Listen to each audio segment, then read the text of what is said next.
What's up, docs and docettes? Trevor Thompson, the self-appointed Looney Tunes critic, here, and we got to talk about some of these new quote-unquote restorations that are showing up on HBO Max. Specifically, Hold the Lion, Please. I want to talk about this. This is important, and so let's just start with the. Now, I want you to know.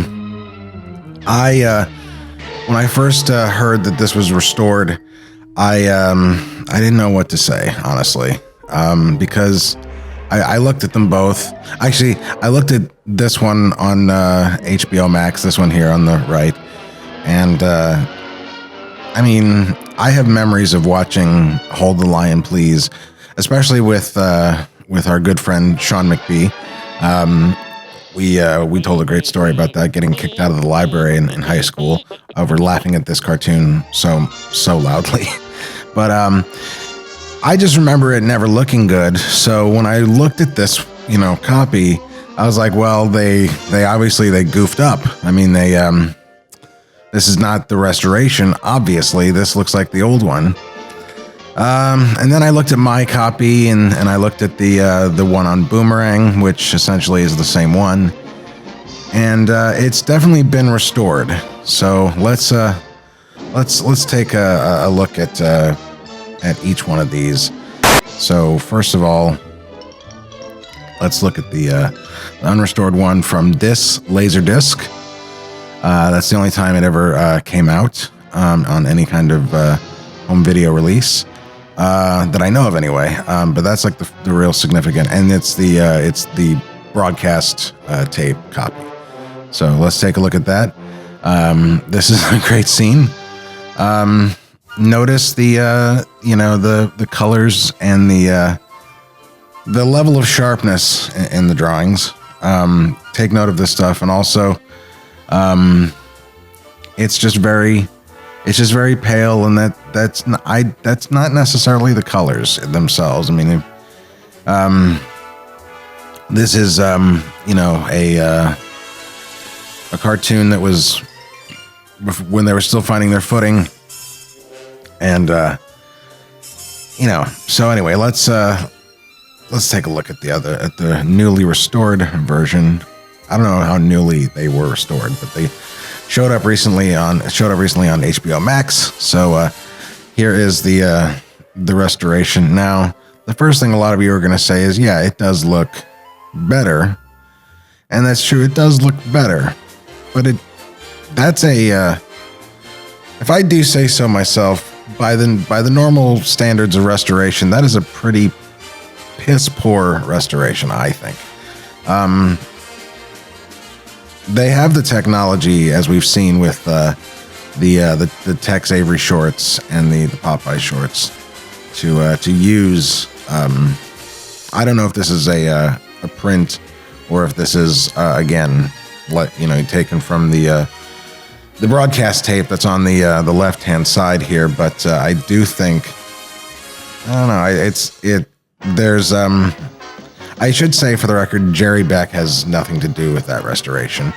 And something about the elements not being entirely available, which is a worry. It's a worry that it's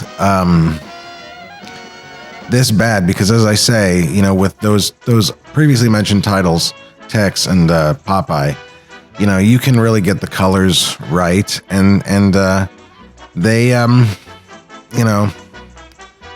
this looks a little too much like the one on the left. I mean, in fact, the one on the left is a little more saturated, but that's because it's, copies of copies. But copies of copies. I want to talk about something with this cartoon, a misconception that I think a lot of us have, which is that Tex Avery does the voice of the hippo in Hold the Lion, Please, which I don't know is true. Hang on a second. Look at it, the king of the jungle. I understand thinking that it's Tex, In fact, I believe in our commentary of it, Sean and I think I told him that it was Tex. And certainly it's been documented that that's Tex. It's on Looney Wiki. But yeah, I don't think it is now. I think it's Kent Rogers.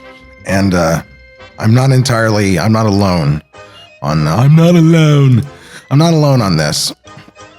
No less an authority on the matter than voice actor and historian Keith Scott claims that it's Kent Rogers. And by the way, just for the record, Kent is the guy who did Beaky Buzzard, and he was a great impressionist of his day. But before we get into this video over here, which is Kent Rogers in All-American Co-Ed. All-American Co-Ed. I think the reason a lot of people think it's Tex in this cartoon is because of that laugh that the hippo does here at the beginning, which I'll play again. Look. That's it's close to Tex, but if you really listen to Tex, especially with the laughs that he's done on some of the cartoons, Tex has a wheeze because he, like me, was a smoker. But let's just get an idea of the timbre of Tex's voice here, because this is a George and Junior cartoon called, as you can see, called Hound Hunters on the new Tex Avery Blu-ray, and Tex did Junior's voice. So let's get a listen here as to what he sounds like. Oh yeah, George. Let's quit being bums and get us a job. Huh, George? Look at him. The king of the jungle. So listen to the timbre of that voice and compare it to... This is a scene from of Kent in All-American Co-Ed. One of the few where he doesn't do an impression of some kind, and one of the few parts that I could find where we hear his actual voice. Well, we're willing to take our chances. And, Bob, as president of the fraternity, I think it's only right that you take the first card. Look at him. The king of the jungle. I don't know how you people do things here, but... Well, back where I come from, we act. Look at him. The king of the jungle. So yeah, I think it probably is Kent, especially listening to that laugh. Now, we should talk more about these restorations. The word is out that there's going to be a number of restorations that are for an upcoming project, which is supposedly secret. But if you're paying attention, you know what it is. Especially if you pay attention to this, the list of cartoons that are eventually all going to be on HBO Max. Now, the right now the cartoons that are restored that have never been previously available are on this video that I made, this little compilation reel. But this is the whole list here. It's Jack Wabbit and the Beanstalk, What's Cookin' Doc, which I'm skeptical about, for the same reasons that I was about Hold the Lion, Please, because I know that I know that the elements do not or the elements that exist for that would need to be acquired for a good restoration of What's Cookin' Doc are not in good condition. And I still contend that that Hold the Lion, Please restoration was made from a tape, which means a broadcast tape, which means it's either going to come from one of two sources, I think, if they're going to do one at all, which would be the this Laserdisc and also this copy of it from the Bob Clampett movie Bugs Bunny Superstar. So we're just going to compare these real quick. Anyway, this is what the great McKimson animation looks like on the Laserdisc. And as you can see, very sharp lines, very pale colors though. Meanwhile, this is the copy as it appears on the Clampett movie, and way less sharp on focus, but the colors are a little bit closer to where they need to be, at the very least in terms of saturation. What will probably end up happening is they'll end up using, I think, they'll probably end up using this version from the Laserdisc, because it's what you really want at the end of the day is sharpness, and you know, doing the an algorithm can look at shapes and things like that, and determine, you know, what colors need to change and stuff like that. And it's harder to read if the lines are, you know, fuzzy. I'm just going to go further down the list here of restorations that I believe you will be seeing on. I know that you'll be seeing on HBO Max. Racketeer Rabbit. This is my this is my personal copy of it. Say that's how I felt. Bugs' expression there. That's how I felt when I saw the Hold the Lion Please restoration. I was like, ugh. Say hello, Bugs. What's up, Doc? Let's see. Let's go further down the line here. Oh, next on the list is Hair Splitter, Hot Cross Bunny, Nights Must Fall, Rabbit Every Monday. I want to talk about that real quick. Say what you will about Thad Komorowski. His, you know, some people believe that he kind of screwed himself on maybe getting to work with Warner Brothers because of his Porky 101 review. I don't know the truth of that or not. I'm not here to comment on that. I will say this, though, and I have said in the past, his restoration, which we see here on the right, is a great contribution to animation and to all of us. But this is the restoration of the official restoration of Rabbit Every Monday here on the left. And I gotta say, it looks pretty good, but granted, it's coming from the negative, but there is a lack of an artist's eye, I believe, being applied here. In as much as there's things even just here in the card where, like, you know, there's a greater, you know, yellow tint on this this print here. But again, it's a print of a 35 millimeter. It's a copy of a 35 millimeter print, and it looks pretty good considering how old it must be.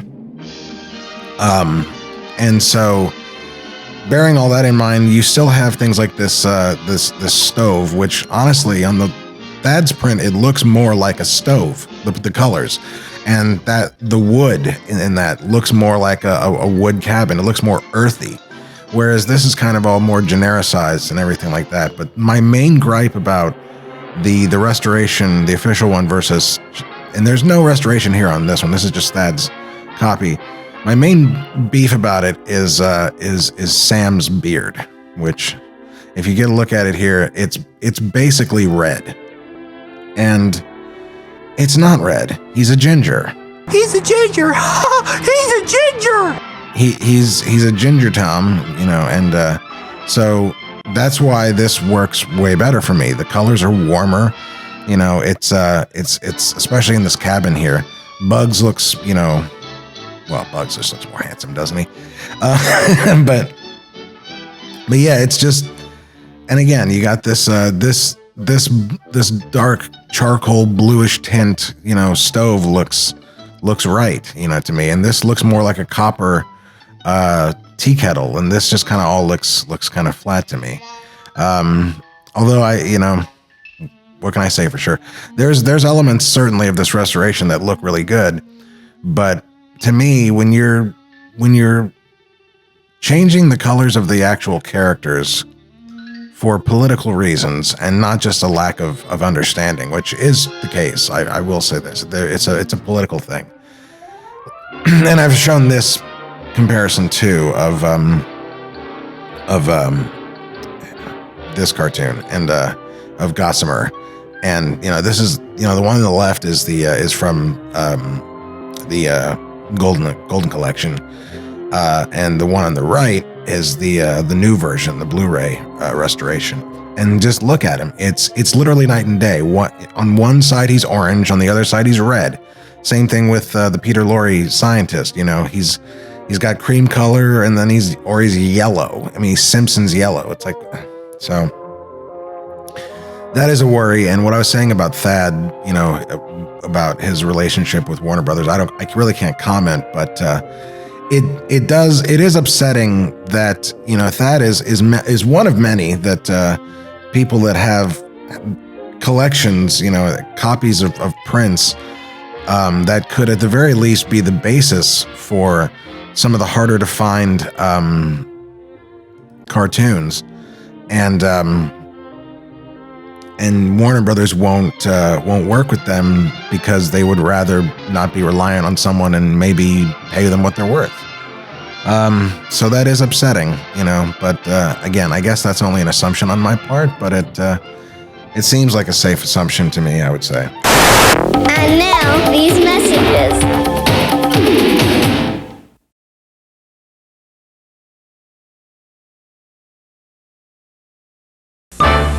We now return to the Bugs Bunny and Tweety Show.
Fair-haired hair, hair lift, upswept hair, robot rabbit, Captain Hairblower, no parking hair, and half fair hair. And again, as I said, this upcoming project, you know, just think about it. Think about all that stuff I just said in that list. Just think about it. Anyway, so those are the presumed new, hopefully good restorations that will be on HBO Max, and a couple of those cartoons that I mentioned are already up and on a reel that I made. It's curtains for you, Rocky. Curtains. No, not that. No. Curtains, you understand? Curtains. Here.